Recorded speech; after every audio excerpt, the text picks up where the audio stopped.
Hello and welcome to another episode of Earth911's Sustainability in Your Ear. This is the podcast conversation with a changemaker working to accelerate the transition to a sustainable, carbon-neutral society. And I'm your host, Mitch Ratcliffe.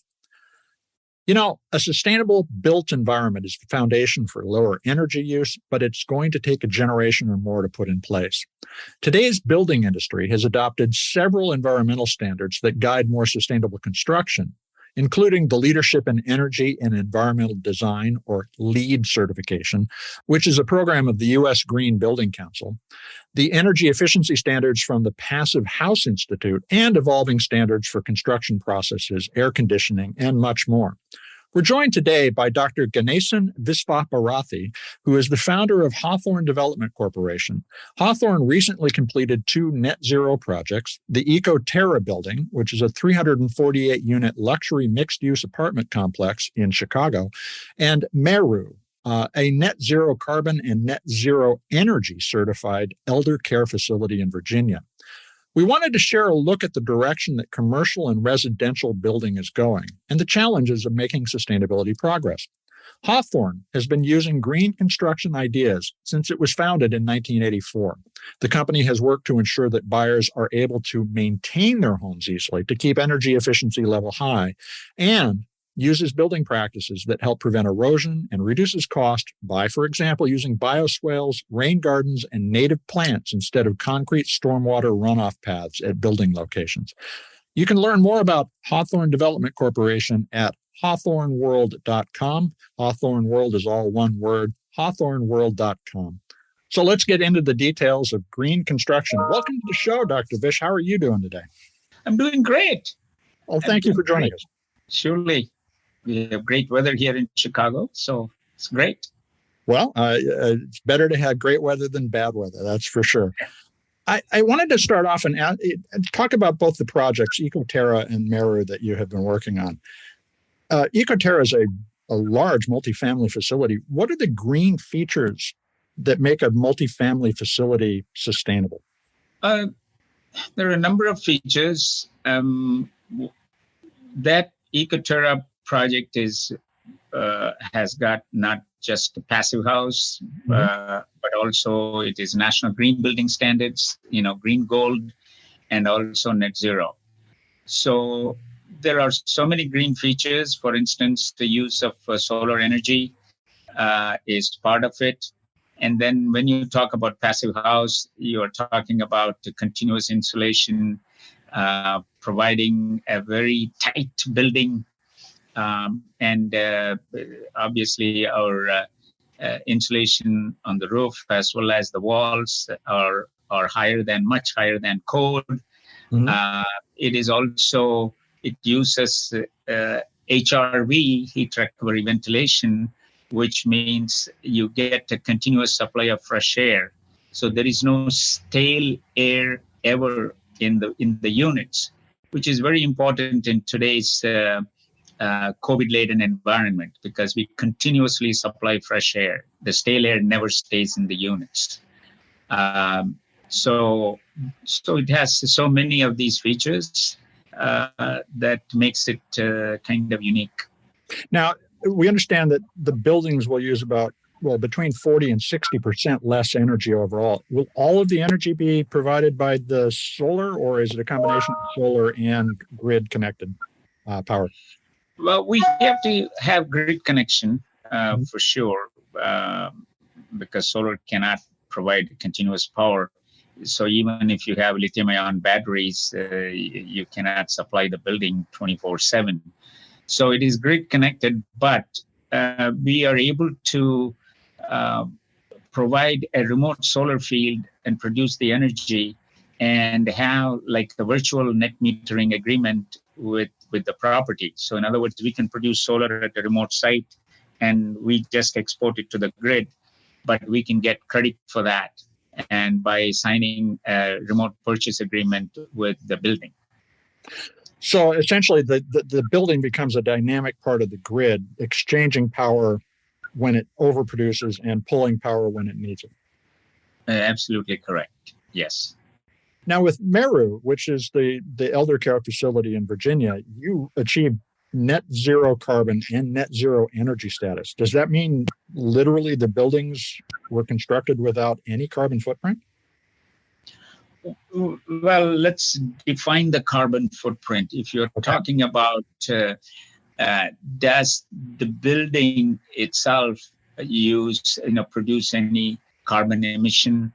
The answer is no, because the building is all electric, and there is no gas in the building. So we don't produce any carbon at all during construction. Now, if you say, how about the materials used in construction? How were they produced? Well, that's a different equation. How much carbon was used in the production of the drywall or the timber or insulation material, etc. That is a different equation, and we are not there. Okay. Fair enough. So when you think about how to get there, for instance, we've had a number of conversations about the carbon impact of concrete. Do you see evolution in the building materials environment going on that will allow you maybe sometime during your career, let's put it that way, actually build a building that has embodied carbon levels of 0 or net positive? If we don't get to 0, but at least get close to 0, for instance, in the concrete, if we use more of fly ash, in autoclave concrete, they are using a bunch of fly ash material. The more fly ash you use, the more environmentally productive, environmentally friendly material that you are using. So in the production of concrete itself, as much as recycling waste, for instance, when we demolish a building, we try to save all the materials, remove the metals, send them for recycling, and then you have the crumb of it. In other words, the concrete and other materials which we use for road purposes. So it's completely recycled and used. So that's one thing that we do that can contribute to environmental sensitivity. And yes, materials such as fly ash play a huge role in reducing the carbon footprint. Now, you started the company back in the 1980s and have embraced sustainable building practices the entire time. Was that the primary reason that you started Hawthorne, to build green? And what inspired you to do so early? Well, to a great extent, we have been always ahead of the curve, and the idea of green and energy saving comes from a bit from my background, which is, I'm an engineer, coming from India. We are used to saving energy, saving money, etc. So kind of like inculcated right from childhood. And so when I started looking at the buildings and I looked at the enormous waste. I mean, just to give you one instance, even people at that time, I'm talking about 70s, people didn't even care to switch off the lights. Right. Lights were burning all the time. Tennis courts were lit all night long, etc., etc. So I said, come on, there's got to be a better way. So we started using timers, and long before today, it's kind of norm. Everybody uses it, but we used it a long time ago because it's we were sensitive. Well, that the perspective of seeing the waste or the useful materials in what we would previously have described as waste is really the underpinning of rethinking our approach to the built environment. So you're looking at an old building as the potential resource to start to build the next building, but you're also looking at the land in the context of how to preserve it and so forth. Let's talk about a couple of just issues that I pulled from reading your site and learning about this. When you pick a lot, what's involved in making a location ready for a green building? And can that be applied to any location, or are there specific characteristics one must look for? Yeah, there are specific characteristics you should be looking for. For instance, if you want to build a green building, look at the habitat that nestles in the area. So you should be sensitive to that. So you can't just build anywhere. Second, I'm going beyond what the law is. I'm saying, Right. we should be sensitive beyond, whatever the law provides. And then, uh, how close is it to transportation is another consideration. And what about the utility connections? How, do we have it? If it is 2-3 miles away, obviously you're wasting a lot of energy in doing it. And finally, density. Density is a plus. When you want to build green, density is a plus. And so we can, even if you're concerned about density in this COVID-laden environment, that's why we are providing all, HRV, heat recovery, ventilation, fresh air, etc. So there are ways of handling density, but higher the density, the better it is for a green building.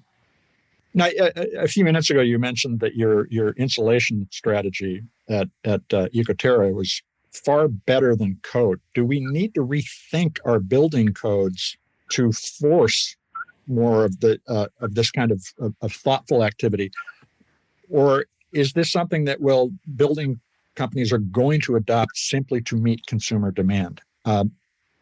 What's the right way for us to think about driving the acceleration of adoption of green practices? I think the code has got to move in the direction of requiring, more insulation. And, we have two camps in the country. One wants more of, environmentally sensitive things. The other camp doesn't want it, etc. But a great example is what happened recently in the Senate. The people who do not normally go for these green things, there's a lot of senators who were sitting on the other side, voted together with the people who would want all of these. So the reason it happened was like a lot of manufacturers of refrigerators and air conditioning equipment went to the Senate and said, like, we want this because Europeans are doing it. And if you don't put the CFC, fluorocarbons, put a tight lid on it, they are taking the market share from us. And we are going to be losing market share. So we need a law that forces us to reduce the impact of CFCs, which is a unique case. And let's have it. Business is now driving regulation. Well, to some extent, I think we always have seen business drive regulation, but it's interesting that they're starting to respond to what people around the world, rather than just Americans, are focused on too, which I think is coming from your background in India and thinking about what we can learn from the rest of the world. Is the United States in the lead anymore, or are we really looking for inspiration elsewhere, and what should we be following? I would say we are not in the lead. I think the leaders in this case are really the Europeans. For a number of reasons. They are resource constrained, so they have to save. They are traditionally thinking about saving. And if you look at a country like Sweden, which is far more advanced, I mean, they got the goal of zero carbon, net zero, all of these before, by the year 2040, 100%. And they have an embedded system in the country itself. For instance, beef farms are popular everywhere in Sweden. They have vertical farming. Vertical farming is coming to America, but really, if you look at who are the pioneers in this, who are the best, vertical farming saves a lot of energy. And, I'm talking about water and soil and fertilizer and all of this. We make it in a controlled environment. But if you look at who are the leaders, it's the Holland, it's the Dutch, and it's the Swedes. So they are teaching us, a few things in terms of sustainability. And then there's also the Swedish child starts to learn at grade school about environment and sustainability. Mm-hmm. We are not there. We are not there. We need to be, only we need to learn from the Europeans, I would say, quite a bit. Is there a particular construction process or methodology that you would point to and say that's what we need to be doing with regard to insulation, materials they're using, their approach to the design of the density of people living in close proximity? Yeah, I would say the passive house principle, which itself started in Europe, which is being implemented now, is a great one to follow, because the passive house has the principles of the insulation, the principles of clean air, the principles of energy production, all of these, and also not having, kind of like oversized windows everywhere. You need it for certain areas, but not everywhere, etc. Kind of like can we look at it from the perspective of how much energy the building is going to consume, how healthy is the building, as opposed to just, I just want to see, large windows everywhere. That's all it is. So there are other aspects as well. Look into that. So I think that is one area, and the second is the National Green Building Standards itself, which gives a lot of credit to the lot selection, the lot size, your water conservancy. For instance, you're talking about rain gardens and the bioswales and rain gardens and bee farms and all of that. For instance, native plants. This is a tremendous experience in Illinois. I know on a limited scale, talking to people who just got rid of their lawns and put native plants.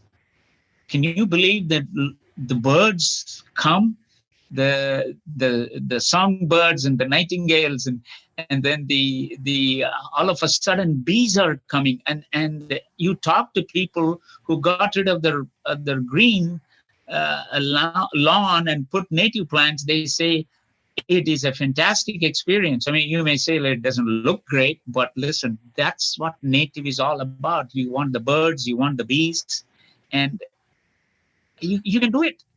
So fit into nature rather than take over and remove nature when you're thinking about building. Exactly. Well, this is a great place to take a quick commercial break. We're going to be right back to talk some more.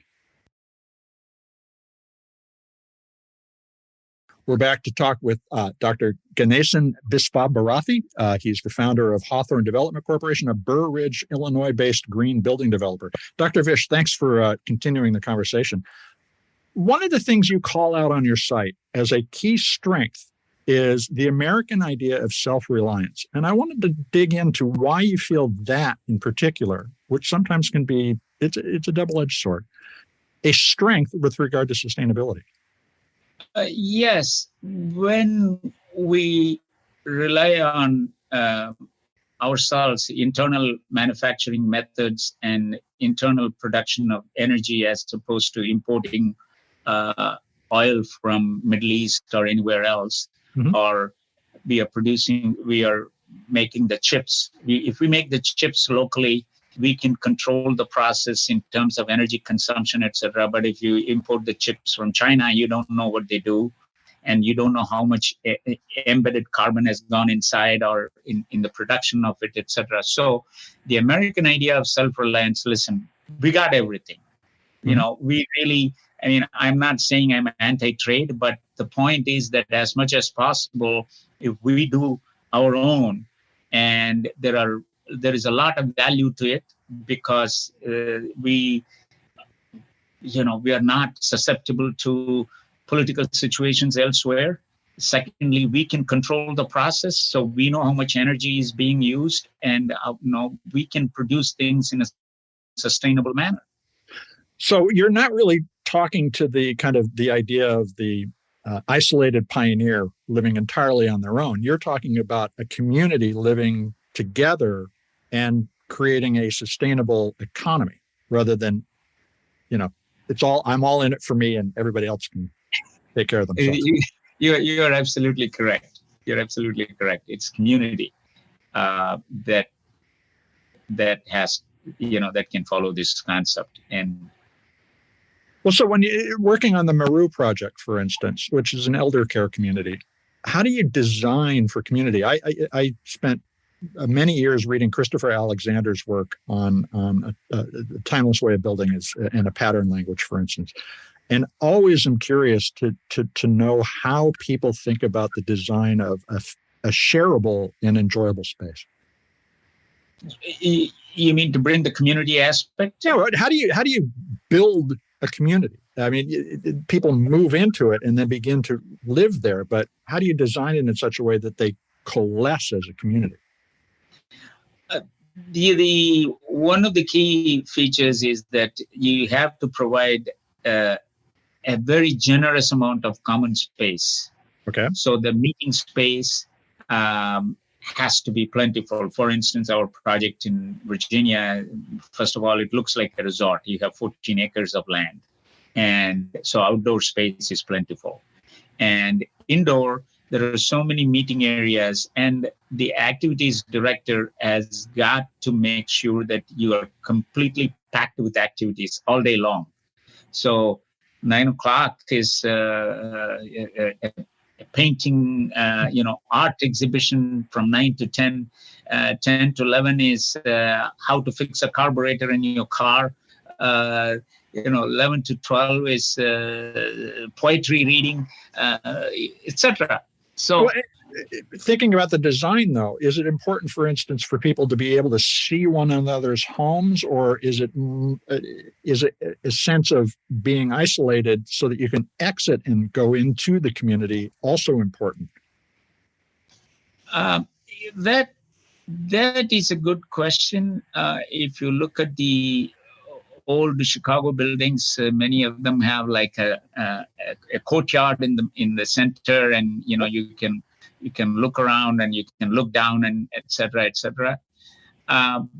When it comes to senior situation, a lot of them have health issues, et cetera. So we don't provide as much of like everybody else can see you, et cetera. But we provide a mountain view, we provide a forest view, we provide nice plants, et cetera. And then whenever you want, you can get out and mingle with others. So it's kind of like yes, it is meeting spaces, open spaces, but also privacy, because you have health issues.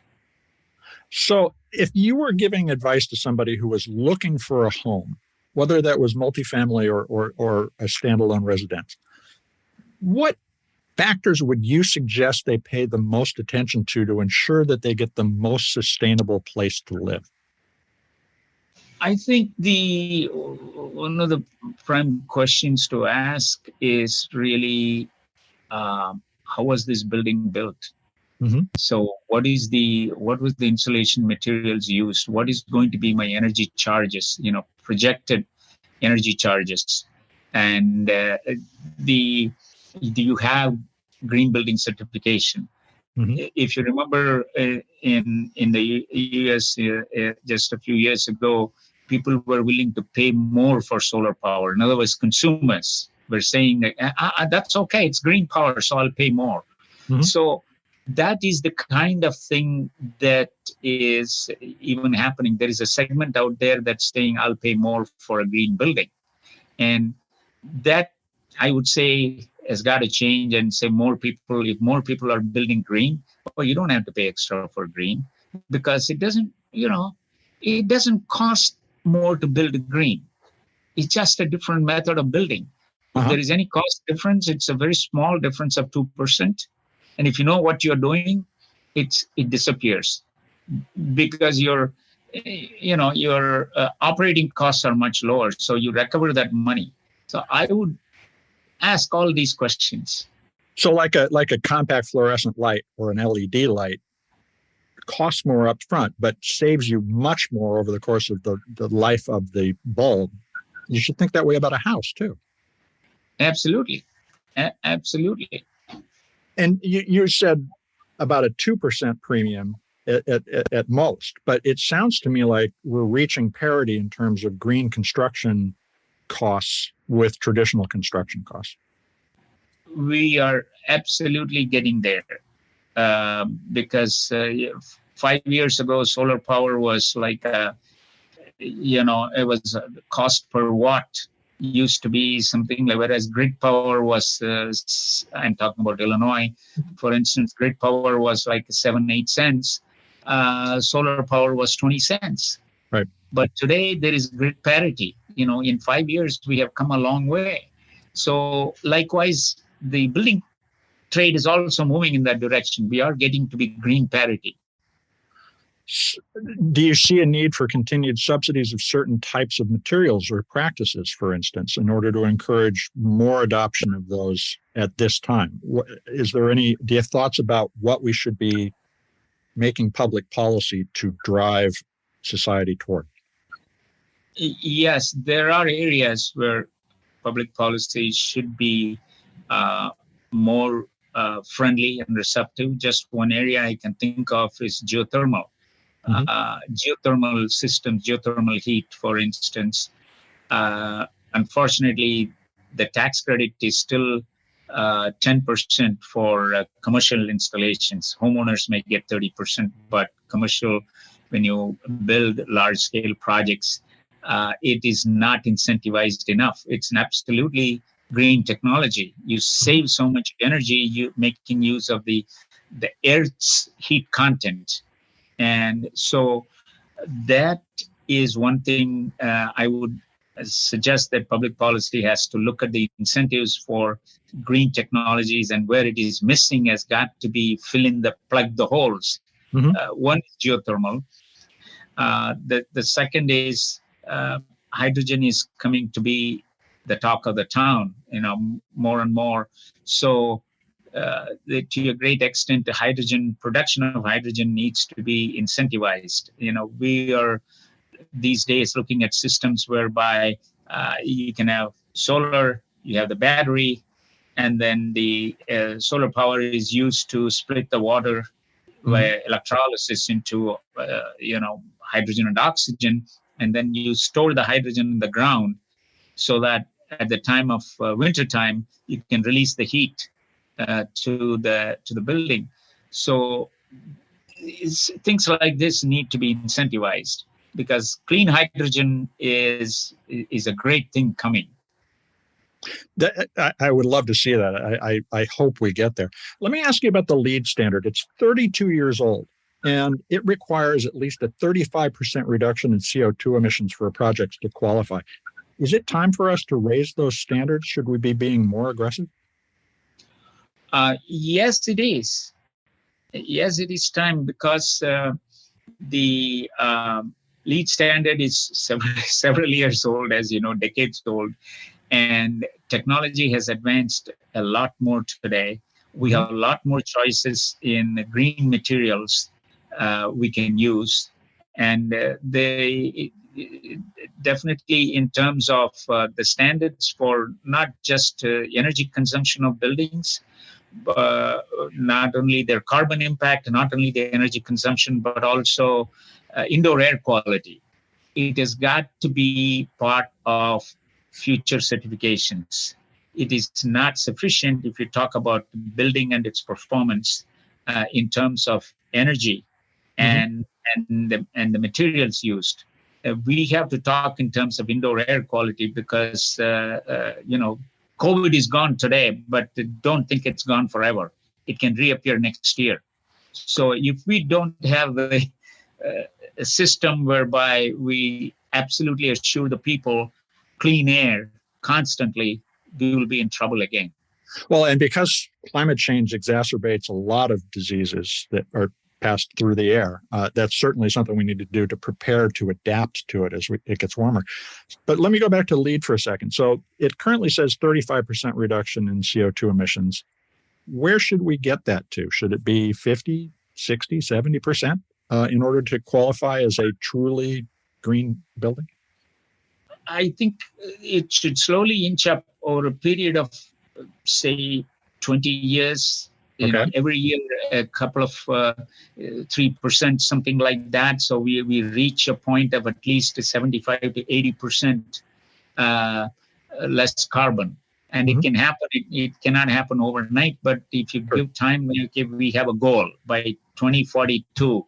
This is where we are going to be. We are going to be, the 32% is being increased to 75, 80%.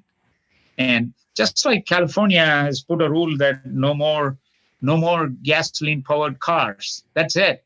Yeah. And, so it's sort of like that, but it has to come at the federal level. And I'm pretty sure companies are going to be leading the charge, not our lawmakers, unfortunately. Well, unfortunately, our lawmakers are taking a lot of instruction from the wrong places these days.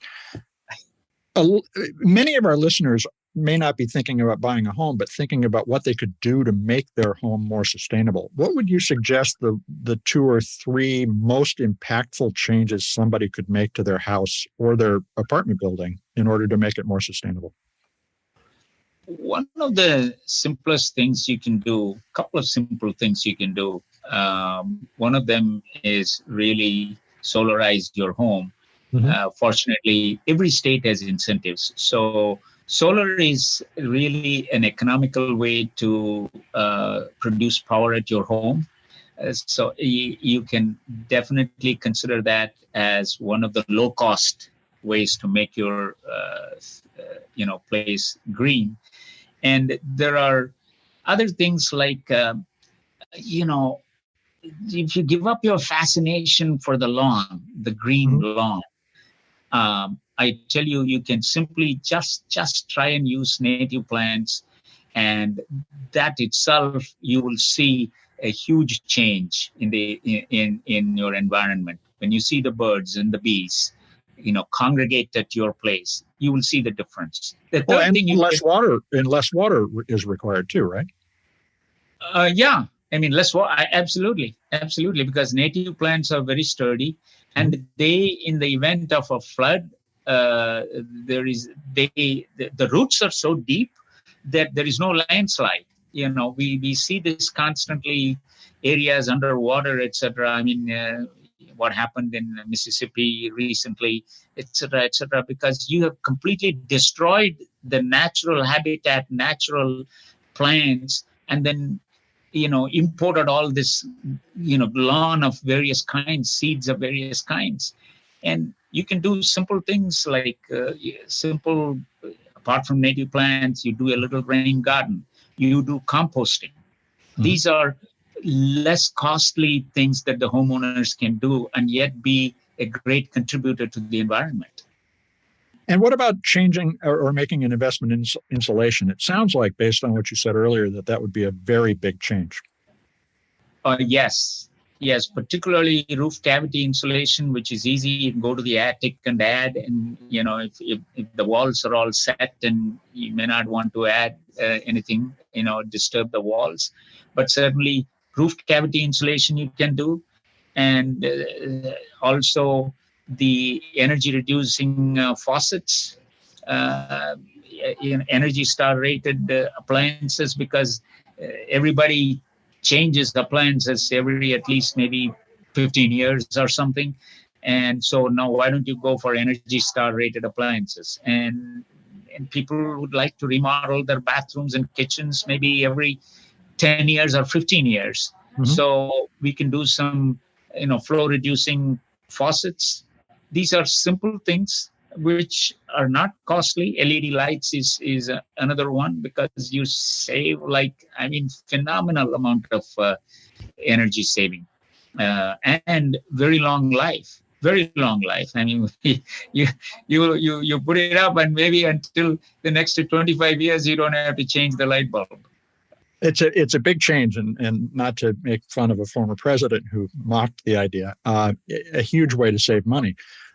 So as you look at both the new building and the renovation that you were just describing, how long do you think it will take for us to bring the built environment in the United States to a genuinely sustainable state? Are we going to be able to achieve this by 2050 or 2060, or is it going to take longer? definitely it is possible to achieve by at least by 2060. Mm-hmm.